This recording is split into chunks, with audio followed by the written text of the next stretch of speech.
EnglishMinds podcast. Welcome back to EnglishMinds podcast, your go-to spot for learning English through real-life conversations and personal growth. I'm Liam. And I'm Luna. If you've ever thought, I want to improve my English, but I just don't have time, this episode's for you. Maybe change, grab a snack, and then, what? All right, I'll share mine first. Today might surprise you. Often, it's not time itself, but how we spend it, especially in the evenings. What's your usual routine after work or school? Be honest. I know that feeling. For a long time, my nights were just a foggy blur, relaxing, yet somehow disappointing. I get home, open the fridge even if I'm not hungry. Then I flop on the couch, scroll Instagram, maybe watch YouTube. Suddenly it's dark, and I'm still there. Evenings vanish. Totally. Those evening hours are the only time fully ours, and we waste them more than we realize. One night, I read something online that changed the way I think. Your 9 to 5 earns your living, but your 5 to 9 builds your future. It struck me deeply. Exactly. Today we'll discuss how to stop wasting evenings, use them for growth, and turn just 20 minutes a day into real progress. We say we want to get fluent or start something new, yet evenings decide if those goals grow or die quietly. Let's dive in. Changing how you use your evenings could completely shift the direction of your life. We've packed this episode with natural English phrases, listening practice, and a free PDF with comprehension, grammar, vocabulary, and reflection exercises to boost growth. But we reach for phones, snacks, or that one episode. Social media engineers don't just want your attention, they want your evenings. Here's a truth we all feel but don't say. Most of us don't spend evenings the way we want. We come home tired and think we deserve a break, which we do. And you don't even recall what you watched. You just couldn't stop. They've perfected the craving loop. Every swipe, every next suggestion, it's intentional. Even streaming platforms do it. One cliffhanger after another makes you think, just one more. Then suddenly it's late. The good news is, if time can be hijacked, it can also be protected and reclaimed. It's not just entertainment, it's engineered addiction. Worst part? Our brain never truly rests. Naming time gives it purpose. It's like reclaiming territory you didn't know was lost. And reclaiming doesn't require strict rules. Start small. Give your evening a name. Instead of saying, I'll chill, say, from 7 to 8 I recharge. From 8 to 9 I learn or move. And it's not just apps or shows. Your room, lights, sounds all silently shape what happens next. Exactly. Your brain isn't broken. It's your environment speaking louder than your goals. I used to work on my laptop in bed, TV on, phone buzzing constantly. No wonder I couldn't focus or sleep well.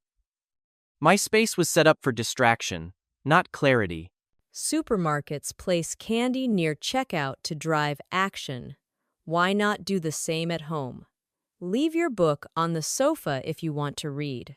If your phone is the first thing you see, your mind grabs it. But if your journal, sketchpad, or guitar is there, a better version of you shows up. That's not decoration, it's transformation. Once your space stops working against you, good habits just flow naturally. Want to stretch? Lay out your mat before dinner. Let your space invite better behavior. Try this tonight. Remove one thing that drains you. Add one thing that lifts you. At night, it wasn't worth the energy it drained. I did something similar to make life easier. Here's a secret weapon. Make good habits obvious, bad habits invisible. I uninstalled Instagram every evening at 6. I could reinstall it next day if needed. And here's a twist. Highlight the good. I left my drawing tablet on the table, so when I sit, I don't even decide what to do. It's ready. I moved my phone charger to the kitchen. Now, scrolling in bed means getting up. I don't say I never scroll, but I do it less. My laziness works in my favor. Tonight, don't fix everything. Just hide one thing. Highlight one thing. That's self-respect in action. Habit experts call this friction. Make bad habits harder, good habits effortless.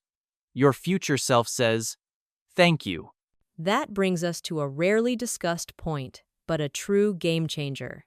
The more you do this, even small ways, the more you feel in control. Once you create space in your evening, the next question is, what do you fill it with? That's fading out, not closure. It's like falling asleep during a conversation without saying goodbye. Point 4. Don't just wind down. Create a closing ritual. Many confuse winding down with zoning out couch, random YouTube, Instagram. Without that signal, your mind keeps spinning while your body rests, which is why we wake tired. Your brain needs closure. A simple ritual signals peace, not productivity. Your nervous system knows the day is done. You're safe. Totally. I have a playlist I only play at night. Emotionally, too. Tension from yesterday lingers. Something small, a candle. Jotting 3 thoughts. Calming music. Dim shower tucks you into bed emotionally. Think of your closing ritual as the punctuation of your day. Not another task, but a peaceful ending. Simple guitar and ambient sounds. Hit play. Body starts letting go. Repetition makes it habit. Helps sleep. Helps heal. This one changed everything for me. I used to go to bed with a mental list of what I didn't do: emails, unfinished tasks, workouts missed, and feel like I failed. You're adding meaning. That brings us to the final point. The mindset that ties it all together. Point 5. End your evening with pride, not pressure. That pressure ruins rest. You can't feel proud and guilty at the same time. So, I started asking myself one simple question before bed. Same here. The sad part is, I did a lot, but I couldn't feel proud because I judged the day by what was left unfinished. That one line helps me end the day with self-respect, not self-criticism. Quiet victories, like saying no, stopping at 1 episode, or choosing to stretch instead of scroll, shape your identity. What did I do today that honored me? Sometimes it's small, like not checking email after dinner, or cooking something fresh instead of ordering out. You did your best, and that's enough. That shift from pressure to pride changes how you sleep, wake up, and eventually how you live. They show you I show up for myself. So, if evenings feel messy or meaningless, maybe tonight just give yourself permission to end the day kindly. And now, as always, we hand the mic to Crystal for your vocabulary breakdown. If you're learning English, evenings can be perfect for quiet, calm practice. Even a few minutes nightly helps your brain absorb language naturally. Hi, everyone. Let's go over some vocabulary and expressions from today. I'll explain clearly, one by one. Repeat after me or write them down. She'll explain the words and expressions from this episode so you can understand and use them confidently. Take it away, Crystal. Say it together. Disappoint. We all feel this sometimes, but even one small win can change the story. Ready?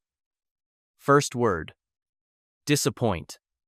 To disappoint means to let someone or yourself down. Example. I didn't follow my plan and felt disappointed. Say softly, randomly. When things happen randomly, we lose control, but we can always take it back. Next. Randomly. Randomly means something happens by chance, without a plan. Example. I clicked one video and then randomly watched 5 more. Gently vanish. Time doesn't shout when it leaves. It just vanishes. Awareness matters. Vanish means to disappear completely, almost like magic. Example: my evening vanished before I realized how late it got. Slowly. Exhausted. Being exhausted is your body asking for kindness. Exhausted means you're not just tired, you're drained physically or emotionally. Example: she was so exhausted after work, she didn't even eat dinner. Next word, cliffhanger. A cliffhanger leaves a story in suspense. You have to know what happens next. Example: the episode ended on a cliffhanger, so I stayed up watching. It pulls you in before you even notice. Say it clearly together. Trapdoor. Some distractions don't seem dangerous until you've already fallen through. Now, something empowering. Reclaim. To reclaim means to take back what's yours, like your time or energy.